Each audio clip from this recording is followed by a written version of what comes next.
Divorce papers had been duly filed. When it came to dividing the property, I made the decision to claim the house. Despite my insistence, Ben dismissed any notion that he could contest it. Uttering those final words, he abruptly left the hospital room, indifferent to my pleas for him to wait, and my desire for a meaningful conversation. That was how I found myself discarded, even in the midst of battling a serious illness like cancer. Loneliness enveloped me, but strangely, the negative emotions that once lingered in my heart began to dissipate. It was as if my love for Ben had evaporated at that moment. I acknowledged that Ben, who had insulted me and consistently acted selfishly, deserved some form of retribution. I began calmly strategizing my revenge. My name is Wendy Morgan, a 50-year-old housewife living with my husband Ben. Our marriage, devoid of children, had spanned 30 years. Initially, I believed we were a supportive couple, but an irreparable rift had developed between us. In my understanding of marriage, partners should support, challenge, and complement each other. However, this was absent in our relationship. Returning from an errand, I found Ben demanding dinner immediately, oblivious to the continuous responsibilities of a housewife. Even on his days off, he prioritized his own leisure over supporting me. Over the years, Ben never extended a helping hand, regardless of how busy or unwell I was. His perception of a housewife's role seemed limited to constant labor, and he never allowed me to rest, even during illness. I had hoped for a marriage built on mutual support, but Ben's actions contradicted that ideal. The early days saw me attempting to bridge the gap, but Ben remained resolute, asserting his belief that as a housewife, I had no grounds to complain. Love had long faded, and I didn't anticipate unwavering support in everything. Still, I longed for simple kindness during challenging days. Ben's refusal to acknowledge my humanity and hardships widened the rift between us, turning our marriage joyless and meaningless. I grasped the situation more acutely than anyone else. It was during this realization that I sensed something awry with my health. While I had always been prone to illness, this time felt distinctly different. I promptly reached out to my father, who escorted me to the hospital where I received the diagnosis of cancer. Fortunately, it was detected early, and the doctor assured me that I could commence treatment immediately. Eager to begin the healing process, I implored my father to bring only the essentials from home. Hastily, I navigated through the hospital admission procedures, unable to meet Ben that day due to his work commitments. I conveyed the disquieting news to him through a brief message, informing him, "Cancer has been found, and I'm being hospitalized for treatment immediately." In these moments of anxiety about the uncertain future, Ben's image crept into my thoughts. Despite my belief that my love for him had waned, a latent desire to face him properly and continue our life together as a couple lingered deep within my heart. Even though Ben had consistently been aloof and indifferent, I envisioned a scenario where, now that I was weakened, he might express concern and ask, "Are you okay?" I yearned for some warm words and would have been content with just one visit. I wondered if he struggled with meals and household chores in my absence. I felt remorse for not being able to fulfill the household duties I had always taken for granted. However, as days passed in the hospital, Ben never visited.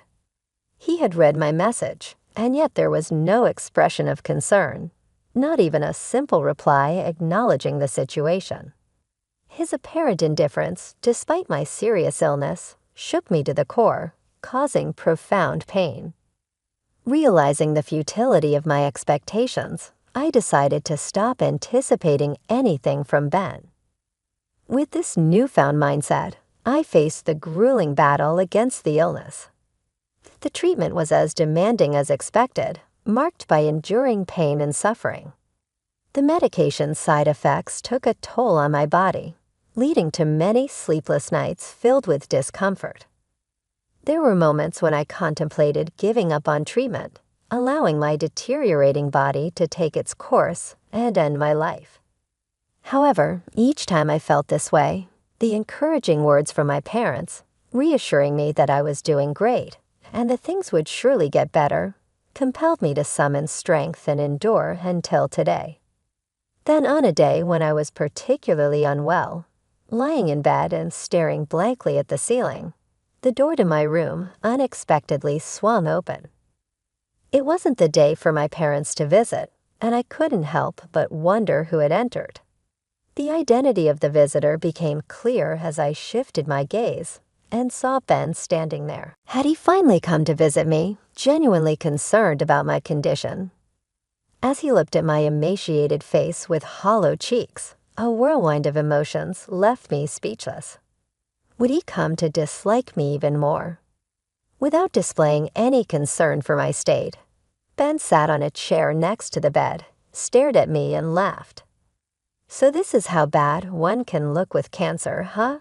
You don't even look like a woman anymore." His words made me feel as if the blood had drained from my face. These were words that should never be said to someone fighting cancer. I didn't want him to say anything more, but unaware of my feelings, Ben continued with even more hurtful words. "Ever since you've been hospitalized and not at home, every day has been like heaven. The house is a mess, but I don't even have to go back there. Life is so comfortable without you." His heartless words reopened my wounds. Why must I be subjected to such cruel words? Why is there not a single word of concern from him? Although I wanted to vehemently criticize Ben, my weakened body couldn't move as I wished, and all I could do was silently accept his brutal words. I looked at Ben with a vacant gaze, and noticing my stare, he laughed condescendingly. Then suddenly, saying, "Oh yeah, by the way," he uttered unbelievable words. "I've already filed the divorce papers. I'll be taking the house. As for the property division, you hardly have any right to refuse." The moment I heard those words, my vision blurred and twisted. Did he file the divorce papers without even consulting me? Why? As I was at a loss for words, Ben continued to speak. "I've really fallen for someone. She's 20 years younger, but I'm serious about her. I plan to be with her, so you're in the way." The realization that he was having an affair raced through my mind. However, Ben, having said what he wanted, began preparing to leave. "Wait a minute," I said, but Ben paid no attention. There was clearly no love left for me in his heart. The realization was so painful that it didn't matter anymore. "I see, I understand," I said, and Ben left the hospital room with a pleased laugh. After that, I endured my treatment with even more determination than before. Despite the hardships, I focused my will, resolved to completely cure my cancer and regain my health. 2 days passed like this. It might sound short, but for me, unable to sleep properly at night, those 2 days felt very long. I wondered if the divorce Ben mentioned really happened, or if he had said it just to unnerve me. The uncertainty was unbearable, but somehow I managed to continue my treatment. In fact, I had a trump card to completely bring down Ben. Even Ben, who seemed almost inhuman, would be thrown into chaos once he realized it. If I panicked, he would surely try to contact me in some way. While waiting with this thought, Ben's call came in. Thinking it improper to answer in the hospital room, I pretended not to notice, but Ben persistently kept calling. Even on silent mode, the continuous calls were too annoying. I'm in the hospital room, and it's inconvenient to have my phone ringing, so please don't call. I sent this message. The calls finally stopped, but then came texts like, "Please let me talk to you just once." "Please, I was wrong about everything." "I'll apologize properly." Apparently, he had resorted to messaging since I wasn't answering his calls. All his words seemed like self-defense. Probably, Ben realized why I accepted the divorce so easily. "Can I come over there now?" Faced with my silence, Ben seemed to have reached his limit and sent that message. Honestly, facing Ben now amidst my grueling battle with illness felt like nothing but pain. But if I refused, he would probably keep calling. So I replied, "Do as you like." My revenge was about to begin. Ben, who had unjustly treated me for so long and divorced without consent, deserved severe punishment that would make him despite his life. I had been eagerly anticipating the moment when I could bring him down to the depths of despair. "Hey, what the hell is this all about?" Ben entered the room with a shout, his tone suggesting a palpable sense of panic. To an outsider, it might seem like he was overreacting, but given the circumstances, it was natural for Ben to be agitated. After all, I had been concealing an incredibly important secret, and the critical moment had arrived. "I had no idea that you had assets worth $10 million. Why didn't you tell me?" He spoke, placing my passbook on the desk, clearly displaying a deposit of over $10 million. "I never mentioned it because you never asked." I said, "How could I imagine a housewife like you having so much money? If I knew you had this much, I wouldn't have divorced you." "That's not my problem. It's Ben's fault for divorcing me without proper confirmation. Stop with the pointless excuses." Despite his domineering behavior and divorcing me without my consent, Ben couldn't stop his selfish remarks upon discovering my assets. "Why didn't you tell me? I wouldn't have divorced you if I knew." I decided to reveal the truth to the selfish man. The truth is, I accumulated this fortune of over $10 million through investments. I started to fill my spare time, and it was my parents who suggested, "Why don't you try investing?" Our family life was comfortable, even on Ben's salary alone, but I wanted to contribute to our finances in some way. My father, knowledgeable about investments, immediately taught me diligently when I expressed interest. Thanks to his guidance, I started with the hope of making even a small profit and continued investing steadily. I made my first investment 5 years ago, and since then I rapidly improved, becoming capable of earning significant amounts of money through investments. Even my father was astonished, saying, "I never expected you to grow this much." The profits I generated over these 5 years are the $10 million recorded in the passbook. Ben actually brought it. I was planning to tell you when the timing was right, but then I got cancer. You divorced me without listening to anything I had to say. I never intended to keep this wealth a secret forever. Once I overcame my battle with cancer and could return to my normal life, I planned to tell Ben about this $10 million. I had originally intended to share it with him, envisioning that we could continue our life as a couple and use it when necessary. However, Ben selfishly chose to divorce before I could reveal this financial secret. Now that we're strangers, it feels odd to disclose it to him. Given this outcome, the entire $10 million probably belongs to me. As I recounted my story, Ben's face flushed, and he began shouting, "If I knew you had this much money, I wouldn't have divorced you. It's your fault for keeping it a secret. So pay me $10 million in the property division. You need to atone for the sin of keeping secrets from your husband." Whether he was panicking over the reality of such a vast fortune or frustrated that he couldn't get his hands on it, Ben started making unrealistic demands. In response, I unintentionally laughed, then yelled at me, "What are you laughing at? Stop belittling me. I've always been annoyed by your attitude. I never thought you'd be so cunning to have such a fortune as a wife. A wife's assets belong to her husband. You have to give me this $10 million. I never intended to keep this secret forever. I was planning to tell you, but you divorced me first.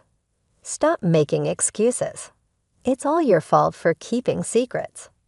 Without any recollection of making excuses, Ben became more enraged with each word I spoke, blaming and berating me. His shouting was too much for my head, still recovering from illness, and I couldn't bear it. Realizing it was futile to continue talking with Ben, who wouldn't accept my words and would surely try to make me the villain, I quickly ended it. "Enough is enough. You divorced me of your own accord, right? Who filed the divorce papers without my consent? I always thought your behavior was terrible, but I never imagined you could be so cruel. To think a person could feel this much frustration." Now my heart was filled, not with the pain of battling cancer, but with resentment towards Ben. He should have realized that shouting this loudly would affect my weakened body. More than that, I couldn't suppress my anger towards this selfish person who sat arrogantly beside my bed, accusing me with words worn from his self-centered thoughts. Do you know what I thought when I found out I had cancer? I thought that answering him might make Ben worry about me a little, be kinder to me, and reconsider his feelings. Instead, he didn't even come to visit me in the hospital. When he finally showed up, he told me he had filed for divorce without my consent and that he would take the house. How could he be so selfish and then come here criticizing me for having substantial assets? I said it many times. I never intended to keep it a secret forever. I was planning to find the right time to tell you. You destroyed that chance with your own hands. I had never blamed Ben this much before. I had always forgiven his selfish behavior, thinking we were a couple who should support each other. I never scolded or reprimanded him, always enduring for his sake. But the reason I could endure and keep going was that I had love for Ben. I truly loved him. Now I don't have any love left for him. All I feel is uncontrollable anger and disbelief towards Ben, who only speaks selfishly. How can someone be so self-centered? What kind of upbringing leads to such a lack of empathy? After all, a person who indulges in an affair and divorces without consent can't possibly have serious thoughts. I was too stunned to speak, realizing it was futile to harbor any doubts. "Please, my girlfriend found out you have $10 million and says she'll divorce me if I don't get it from you. If I don't get this money, I'll be all alone. You still love me, right? Don't you want to help the person you love?" So Ben's mistress also knows about my $10 million fortune.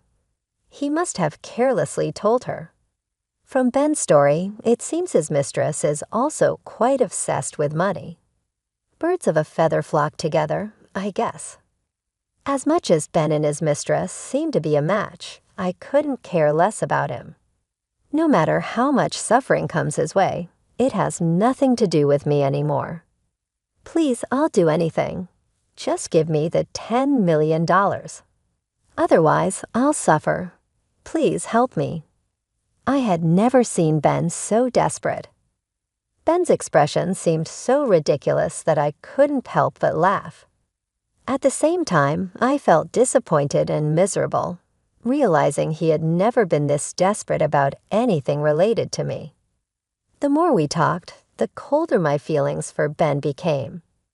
I realized that talking to him anymore was pointless.